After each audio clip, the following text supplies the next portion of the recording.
Hi everybody, welcome back. Here with me are Maria Ressa, a journalist and the CEO of news site Rappler, and Rene DiResta, the research manager at the Stanford Internet Observatory. Both are experts in and witnesses of how narratives that spread on media platforms are having serious impacts both online and off. Welcome, guys. Rene, Thanks for having us. very nice to see you again. How's the little one? Oh, she's great. Good, excellent, and no doubt you're so busy. Every time Consoled. so busy, and Maria, this is the first time that we've met. But the two of you have so much responsibility and so much going on in your lives. How are you? Are you? How has this last year been?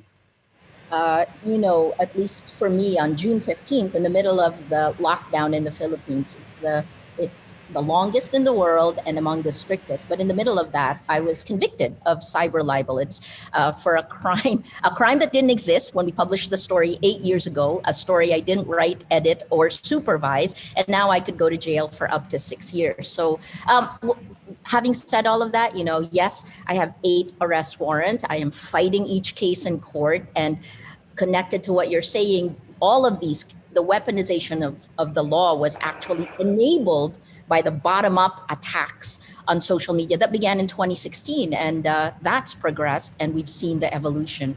So having said that, it's good. Why? Because we just breathe it in like polluted air, and we find the way to fight back, right? Yeah. I mean, you sort of took the words right out of my mouth, Maria. You are a recognised advocate for the freedom of press, which is absolutely critical and vital to everyone all over the world. And this summer, as you said, a Manila court found you guilty of cyber libel, a charge that your teams argue was meant to silence you from exposing corruption in the Philippines, which you just touched on there. What changes have you seen, Maria, in how the news industry sees and carries out its duty to inform all of us? We have never been under such intense attack. So by next year, I'll have been a journalist for 35 years, right? I've worked in conflict areas. I've led teams in war zones. And at least in those areas, if the shooting is coming from here, how to protect yourself. In this environment, it's far more insidious, and the tactics are the same globally, and it is enabled by technology. So, in our case in the Philippines, exponential attacks on social media, bottom up, a lie told a million times becomes a fact. That began happening in 2016, so 4 years ago. And in 2016, they seeded the narrative, journalist equals criminal. 2017, you have President Duterte himself saying the same thing top down in his State of the Nation address. In 2018, the weaponization of the law happened, 11 cases filed against us. 2019, I had 8 arrest warrants. I was arrested twice in a 5-week period. And 2020, I was convicted in one of the first cases. So journalist equals criminal. The world is turned upside down. I guess my main concern is this. I think journalists around the world have done our jobs. We have held the line. We are telling you the facts, because without facts, you can't have truth. Without this, you can't have trust. Without any of these, democracy as we know it is dead. And I have been saying that for 4 years. I think the last part is, with elections coming up in the United States, without facts, how can you have integrity of elections? With this kind of insidious manipulation that's happening online, how can voters choose, right? How can we know that this is the will of the people? I mean, these are huge issues, right? And I think we need a global collective to try to deal with this. It's a war of information, right? One of which you've both been warning of for 5 years, more? It's really, I became a journalist because I knew information is power, and I wanted to fight for justice. We shine the light. That's the mission of journalism. This time shows you more than at any other time that information really is power. And what happened, what triggered it, is news groups lost our gatekeeping powers to technology, and technology abdicated responsibility for protecting the public sphere. Beautifully said. Worrying, but beautifully said. Rene, sort of switching to you for a second. First, it's really nice to see you again after our first little meeting last month. But your work is also so impressive and so needed as well, as is your remarkable career of all the places where you've worked, all the places that you've been, and all the experience that you've gained from that as well. You don't just dig deep; you dig the deepest, as far as I can tell. And in most cases, into the really unpleasant areas, which most other people certainly don't have to go to. But on that, thank you for what you do. Thank you to both of you for what you do. But this is really critical work that you're both doing. But Rene, you've informed policymakers, civil society leaders, academic institutions, and so many more. How have online platforms, and by extension some news outlets, enabled the spread of misinformation or propaganda? Yeah, so as Maria was describing this bottom-up activism, originally social platforms were a way for people to connect with each other. And there was an explosion in extraordinary social movements that came about as a result of that in the early days, right? And so we don't want to imply that that act of connecting people or that act of democratizing access, the ability to create content, the ability to disseminate it, the ability to bypass gatekeepers, candidly, to make your voice heard, particularly if you were a member of a community that didn't have access to press. This was a global phenomenon that happened on social platforms that they really enabled. But the downside of that, the unintended consequence, is when you connect everybody and when you make it possible for information to spread instantaneously, not everybody who is endowed with that power uses it responsibly. And so what you see is fake people begin to participate in the conversation. Fake media properties begin to spring up. Because as Maria mentioned, this is a tool of power. And if you can control the narrative and if you can dominate the share of voice, then you can achieve real world objectives. For a while, people talked about the internet or social platforms as this thing that happened over there. Yeah, there were conspiracy theories, but that was just on the internet. Yes, there was some, kind of wild claims and harassment, hate speech, et cetera, but that was just on the internet.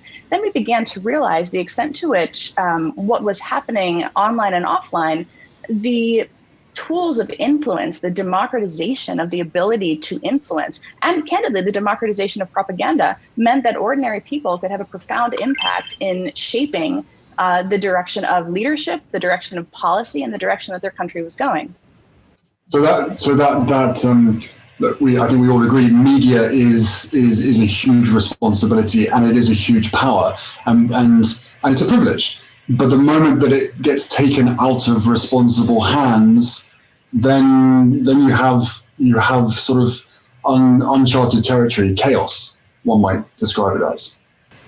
I think that's accurate. And I think a lot of where we are today is thinking about, we have a brand new information environment. It's only about 10 years old or so, the social web. And whereas whenever there's a new technological tool for the dissemination of information or propaganda, there was kind of like a period of social upheaval while the world, while societies kind of began to understand how they could use it, what it was for, and where regulators began to think about how they would address it. And I think that we're in that pivotal period right now, trying to understand how to take the good and minimize the chaos, if you will, and achieve an environment where people do have that freedom of expression, that ability to connect without some of the unintended downstream harms that we've seen manifest as a result. And what is the real effect of misinformation? What is it actually doing to us? To either of you. Maria, perhaps you go first. Well, can I quickly, I think Rene is nicer than I am in this one, right? And I will say this because I'm living through it. I really am, and I can compare it over 35 years. So what you call chaos, look, when news organizations were the gatekeepers, we had standards and ethics, values. Yeah. We were legally liable, right? So we protected the facts. But what happened when technology took over is that they took the platforms and they didn't realize it, as Rene said, unintended consequences. But what they did is something journalists have never done, which is to willfully manipulate people, to use neuroscience to build in, it's called optimizing growth and engagement. And I really hate the word engagement now, the way tech uses it, but they build it in. So what they do is they figure out the way we think, and then really just gleefully figure out that, okay, well, these are the worst parts of human nature. Let's not just influence, let's take their data. So on every social media platform, we put in our data. It is atomized. Machine learning takes it and builds a model of each of us. It knows us more intimately than we know ourselves. And then that model is pulled up by artificial intelligence into this pool where, let's just say, a company or a country has a message, and the artificial intelligence will give the most vulnerable moment you have to a message, and to the highest bidder, sell it, and you are nudged. It's a feedback loop. When you're nudged, you can take the nudge or you cannot. But either way, whatever action you take goes right back into the machine. I'm sorry, so geeky about it. And I know Rene knows as much about this because this has been years-long conversations we've had. I think the reality now is that the world is at a precipice. I am paying the price for Silicon Valley's decisions, and there has to be accountability. We are fighting impunity in the Philippines, not just of our government that is killing people, the drug war. Our human rights groups say it's at least 27,000 people killed since last December. But we're also challenging the impunity of the platforms. Facebook in particular, 100% of Filipinos on the internet are on Facebook. Facebook is our internet. And you could say that Rodrigo Duterte and Mark Zuckerberg are on the same page as far as the threats to us are concerned. Okay, so in your experience and with all your connections, who are the leaders in preventing the spread of misinformation? Which people, which organizations need a light shone on them right now? This is what's happening. Rene said it. It's creative destruction. I think we all have to accept that the world as we knew it is dead. And, in the same way, this year is the 75th anniversary of the end of World War II, the 75th anniversary of Hiroshima, Nagasaki. What happened? The entire world came together, and we came up with Bretton Woods, with NATO, with the UN Declaration of Human Rights. This is another one of those pivotal moments. Data is not oil, it is plutonium. And I'm paraphrasing Jim Balsillie, who is the CEO of the company that did BlackBerry. He chose a business model that wasn't extractive of our behavior, right? So if it's plutonium and an atom bomb went off, Prince Harry, what would you do, right? This is, I guess, I'm saying we all have a stake in this.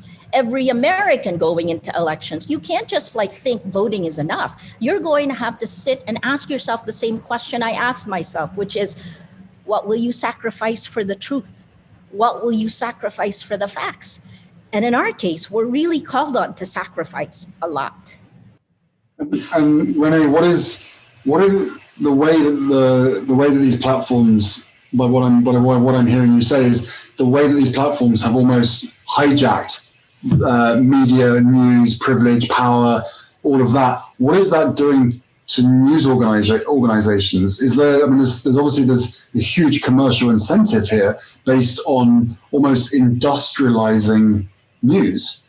Well, in the States, we've seen an extraordinary fragmentation of media. We see, it's interesting.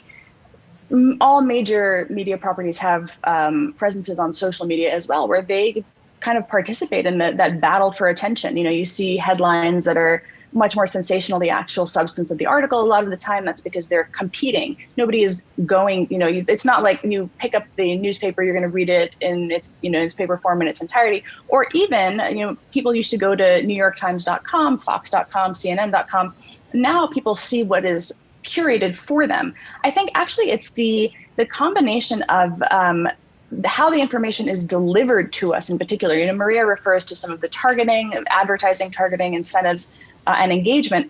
a lot of the ways that we see information is no longer a holistic view of the world by looking at the entirety of all of the, coverage of a particular topic, even within one publication. We don't have that perspective. What we see are the things that are curated for us, which means that the feed, which is algorithmically ranking hierarchically what we are most likely to be receptive to or want to pay attention to. Based on, again, each of the platforms being roughly in competition with each other for our time and our attention. So that dynamic is very real. It is informed by the business model. I think where we are today with news in particular, though, as people, when there is a sense of crisis, which is since March, in the United States, there's been a constant sense of crisis. It's only increasing as we had these last 3 weeks into the election. People gather on social platforms, and they're there because they want to talk to their communities while consuming the news. So this is, this kind of marriage of entertainment, social, and information all being in the same place. And so the net effect of that is that they are seeing what is shared by their friends in their communities. So occasionally that means, in a lot of cases, you'll have a very kind of narrow, bubbly type view of what's happening in the world. But more than that, there's a constant desire for immediacy, for knowing the truth instantaneously. And that's not how reputable news works. And so there's this demand for every time I refresh my phone, there has to be some new information. I have to learn something new. During COVID, it was, what are the treatments? What are the cures? What's going to happen to my family? Now, as we head into the election, it's, what is the latest crazy story in the campaign? People expect reputable information instantaneously. And that is, those two things are in tension. And I don't think that we have an effective way to resolve that in our curation or amplification structures at this point.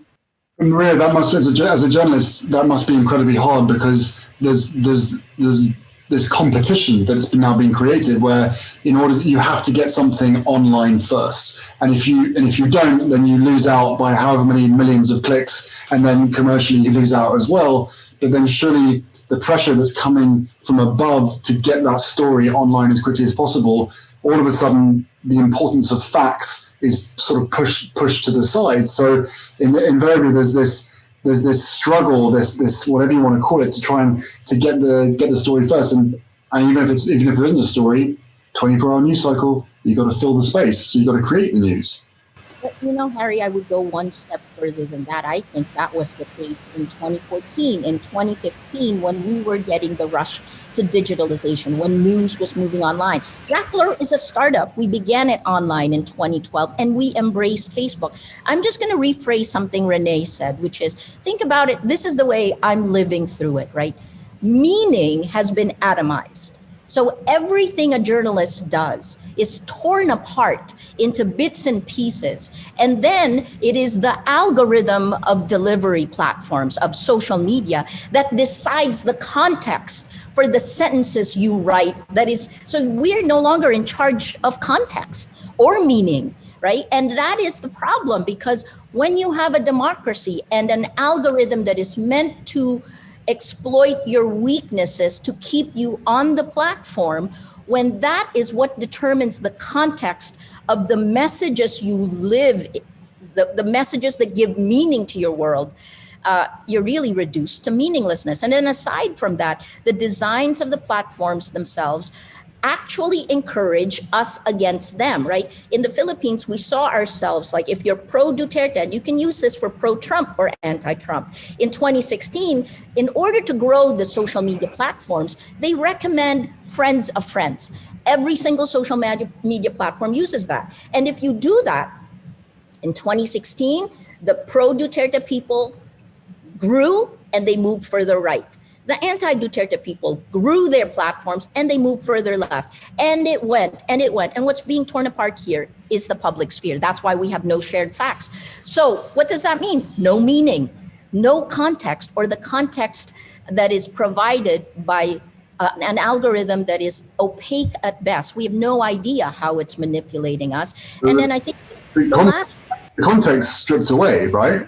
The context stripped. Because of social media, I don't know how many characters you're allowed on most of these things, but of course it's going to anger people. Of course it's going to cause divisiveness, because what should be a story with context about this long gets shrunk down into one sentence or three sentences, and it enrages people because they're making opinions or decisions based on that instant hit, as opposed to what the younger generation seem to be doing, which is, I've seen something somewhere, I'm going to fact check that, I'm going to go over here, okay, and I'm going to go to somewhere else. So if you have 2 or 3 different areas to be able to compare it with, then great. But if you're just on one social media platform and you are unaware of your habits being learnt by the device, you're creating your own echo chamber, of which feels great, and you're creating your own reality. And therefore, once again, it is impossible to be able to have an argument or a discussion with somebody else, because you are adamant that you are right because you've seen it on all of your news feeds, but those news feeds have been created for you. So it feeds into your cognitive bias. But I'll say one last thing on this, which is that the platforms actually spread lies laced with anger and hate faster and further than really boring facts. Journalists spend lifetimes learning how to tell stories so that you care. But we don't stand a chance in these delivery platforms. So I get emotional again. So this is the problem. Anger and hate is part of it. The manipulation of our emotions is part of it. And what you talked about is a thinking slow process. Journalism is a thinking slow process that is trying to be distributed on a thinking fast platform. We are going to lose, which is why we have to demand enlightened self-interest from Silicon Valley. Rene, go for it. Well, look, it's a group effort, and I and everybody else watching this can't thank you guys enough for all of the work that you continue to do, the research, the endless content that you have to go through to be able to find the truth or to be able to stop more of this from happening. But there's been quite a heavy subject for people to take on. So, in short, to end with, some optimism, some hope. These are global platforms that have an ability or have connected people all around the world. So presumably handled the right way or managed the right way, and algorithms were built by humans. So this idea that it can't be changed or it's now completely out of control, one would hope is actually false. Something can be done about this, and then we have a world that is connected for all the right reasons. So starting with you, Rene, and then moving on to Maria. What is that last piece of optimism and hope that you would leave everybody watching this now? I think that really it's actually it's the civil society and researchers and government and the cooperation that we've built over the last few years, leading into 2020 in particular, but since 2016. I think that, Maria is absolutely right. There is not accountability in the way that we need it to be. It's just not there yet. In the US in particular, I know this is the optimism part, so I don't want to be too negative, but the very idea of a fact check is partisan now. It is perceived as censorship by vast swaths of the population. If somebody tells you what you've said is wrong, that is censoring your opinion, right? And that is where we are. I think that one of the things that we try to do at Stanford is we do try to work with the platforms so that we can make constructive suggestions, so that at least in the near term, we have a little bit more in the way of positive outcomes, particularly with these, pick whatever the next crisis is. I think on the optimism front, though, we are also seeing so much awareness from the public, which is demanding accountability, but more than that, which is recognizing that they also have some agency, not a ton, not as much as they need, but enough, I think, at this point where we're starting to see media literacy and efforts, as you mentioned, from the younger generation, where they are doing that lateral searching, really making an effort to try to find out what's true by looking at, in a kind of plethora of places on the internet. And I think that as we continue to develop those programs and, the younger generation kind of continues to take over, we're headed in the right direction. On my end, Harry, Rappler started in 2012, and we had 3 pillars: technology, journalism, community. And now I can't give up because we're going to fight. And that is where the global battle should begin. Tech, demand accountability, demand regulations, demand enlightened self-interest. The second is journalism. We keep doing our jobs. Facts are incredibly important. And for the international community, help news groups survive this time period, right? And that's part of the initiative we have with BBC Media Action and Luminate to try to get a fund of $1 billion annually to help independent media survive. And then the third, which is what Rene said, community. Civil society has to come together and we have to feed them facts. These are all connected. This is the reason why I liked joining the real Facebook oversight board, because they're very strong civil rights activists there, very strong academics and journalists. Our battle is combined. We are the tripods of democracy. I mean, beautifully said by both of you. Thank you to both of you for giving up your time to speak to me and to speak to us. As I said before, the work you're doing is incredible, and so many people don't know what you do on a day-to-day basis. So thank you. Good luck with everything. Keep smiling, especially you, Maria. I love the energy. And yeah, look after yourselves, and no doubt we'll speak soon.